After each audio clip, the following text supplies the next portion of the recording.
आज हम उस साइंस को समझने वाले हैं जो हमारे चारों ओर हर पल हो रहा है, यानी मोशन। आखिर ये चीजें चलती कैसे हैं और हम इन्हें मापते कैसे हैं? चलिए देखते हैं। तो चलिए एक बहुत सीधे से सवाल से शुरू करते हैं। जरा अपने आसपास की दीवार को देखिए, क्या वो चल रही है? सब कहेंगे नहीं, वो तो अपनी जगह पर बिल्कुल रुकी हुई है। लेकिन क्या वाकई में ऐसा है? और बस यहीं से फिजिक्स इंटरेस्टिंग होना शुरू होती है। इसका जवाब इस बात पर डिपेंड करता है कि उसे देखा कहां से जा रहा है। असल में मोशन कभी भी एब्सोल्यूट नहीं होता, मतलब निरपेक्ष नहीं होता। किसी भी तरह के मोशन को डिस्क्राइब करने के लिए हमें एक फिक्स्ड रेफरेंस पॉइंट्स यानी एक संदर्भ बिंदु की जरूरत पड़ती है, और इसके बिना चलने या रुकने का कोई मतलब ही नहीं है। अच्छा, इस क्लासिक एग्जाम्पल से ये बात बिल्कुल क्लियर हो जाएगी। सोचिए कोई एक चलती हुई बस में बैठा है, तो उसके लिए बगल में बैठा दूसरा पैसेंजर तो रुका हुआ है ना? लेकिन कोई इंसान जो सड़क पर खड़ा है, उसके लिए तो दोनों पैसेंजर्स मोशन में हैं। और बस में बैठे उस इंसान के लिए बाहर के पेड़ पीछे की ओर भाग रहे हैं। देखा, एक ही समय में तीन अलग अलग रियलिटीज, और ये सब सिर्फ रेफरेंस पॉइंट का खेल है। ठीक है, तो अब जब ये क्लियर हो गया है कि मोशन रिलेटिव होता है, तो चलिए इससे एक्यूरेटली मेजर करने के तरीकों पर आते हैं। और यहां पर सबसे पहला और इंपॉर्टेंट डिफरेंस जो समझना है वो है डिस्टेंस और डिस्प्लेसमेंट के बीच का। डिस्टेंस मतलब दूरी, वही है जो हम नॉर्मली सोचते हैं, मतलब ट्रैवल किया गया टोटल पाथ।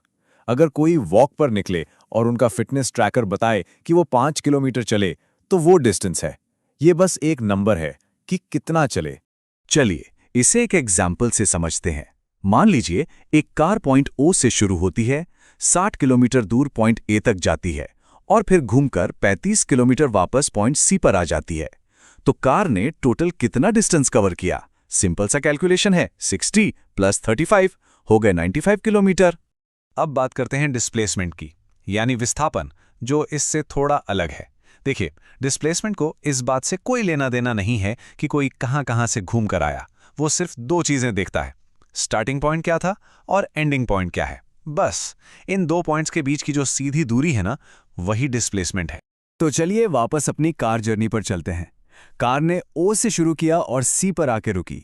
अब ये पॉइंट सी जो है वो स्टार्टिंग पॉइंट से सिर्फ 25 किलोमीटर दूर है।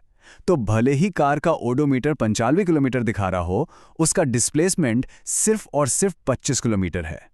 तो सबसे जरूरी बात क्या है? डिस्टेंस पूरे रास्ते का हिसाब रखता है, जबकि डिस्प्लेसमेंट स्टार्टिंग और एंडिंग पॉइंट के बीच का शॉर्टकट है। इसका सबसे बढ़िया एग्जाम्पल यह है, अगर कोई सुबह घर से ऑफिस जाए और शाम को वापस घर आ जाए, तो दिन भर में उसने अच्छा खासा डिस्टेंस तो कवर किया, लेकिन उसका टोटल डिस्प्लेसमेंट क्या होगा? बिल्कुल सही, 0। ठीक है, तो कितनी दूर का हिसाब तो समझ आ गया। अब बात करते हैं कितनी तेज की, और यहां भी एक बहुत इंटरेस्टिंग डिफरेंस है स्पीड और वेलोसिटी के बीच का। और इस डिफरेंस को समझने के लिए चलिए एक कहानी देखते हैं। ये कहानी है उषा की, जो एक 90 मीटर लंबे स्विमिंग पूल में तैर रही हैं। तो होता यह है कि उषा पूल के एक एंड से दूसरे एंड तक जाती हैं और फिर वापस आती हैं। तो 90 मीटर्स जाना और 90 मीटर्स वापस आना, मतलब टोटल डिस्टेंस हो गया 180 मीटर्स। इसमें उन्हें पूरा 1 मिनट लगा, यानी 60 सेकेंड्स। और क्योंकि उन्होंने वही अपनी स्विमिंग खत्म की जहां से शुरू की थी, उनका डिस्प्लेसमेंट कितना हुआ? 0। तो अब सवाल है, उनकी एवरेज स्पीड क्या थी?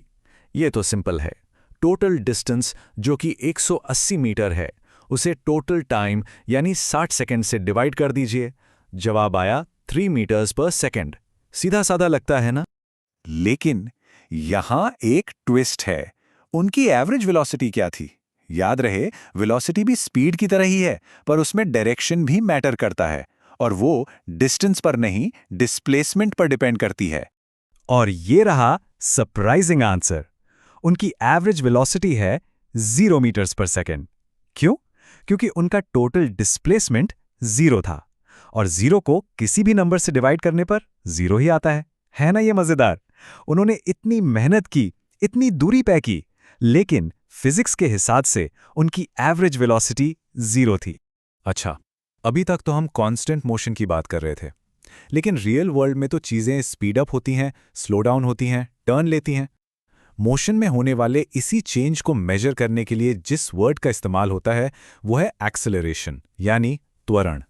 जरा इस डेटा टेबल पर एक नजर डालिए। इसमें दो ऑब्जेक्ट्स हैं ए और बी और उनके मोशन का रिकॉर्ड है। सिर्फ इन नंबर्स को देखकर क्या इनकी जर्नी के बारे में कुछ आइडिया लग रहा है? चलिए पहले ऑब्जेक्ट ए को देखते हैं। हर 15 मिनट में ये एग्जैक्टली 10 मीटर आगे बढ़ रहा है, मतलब इसकी रफ्तार एकदम स्टेडी है। इसे कहते हैं यूनिफॉर्म मोशन। यहाँ कोई एक्सेलरेशन नहीं है। अब ऑब्जेक्ट बी पर नजर डालिए। पहले 15 मिनट में ये 7 मीटर चला, अगले 15 मिनट में सिर्फ 4 मीटर। इसकी रफ्तार कॉन्स्टेंटली चेंज हो रही है। यह है नॉन यूनिफॉर्म मोशन, और जब भी स्पीड या वेलोसिटी में चेंज आता है तो वहां एक्सेलरेशन होता ही है। तो एक्सेलरेशन का सीधा मतलब है वेलोसिटी कितनी तेजी से चेंज हो रही है। जब हम कार में एक्सेलरेटर दबाते हैं तो वेलोसिटी बढ़ती है, यह है पॉजिटिव एक्सेलरेशन। और जब ब्रेक लगाते हैं तो वेलोसिटी घटती है, यह है नेगेटिव एक्सेलरेशन, जिसे डिसेलरेशन भी कहते हैं। इन सारे कॉन्सेप्ट्स को समझने का एक बहुत पावरफुल तरीका है ग्राफ्स का इस्तेमाल। ग्राफ्स की मदद से मोशन की पूरी कहानी एक सिंगल पिक्चर में दिख जाती है। याद है हमारा ऑब्जेक्ट ए जो एक कांस्टेंट स्पीड से चल रहा था?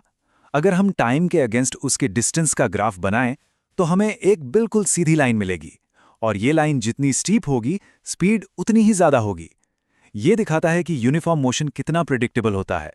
तो चलिए इसे एक आखिरी सवाल के साथ रैप अप करते हैं। सोचिए, एक कार 40 किलोमीटर पर आवर की कांस्टेंट स्पीड से एक कॉर्नर पर टर्न ले रही है। स्पीडोमीटर की सुई 40 पर ही फिक्स्ड है। तो क्या वो कार एक्सेलरेट कर रही है? इसका जवाब उन सभी चीजों में छिपा है जिनकी बात हमने आज की। सोचने के लिए एक बढ़िया सवाल है ना?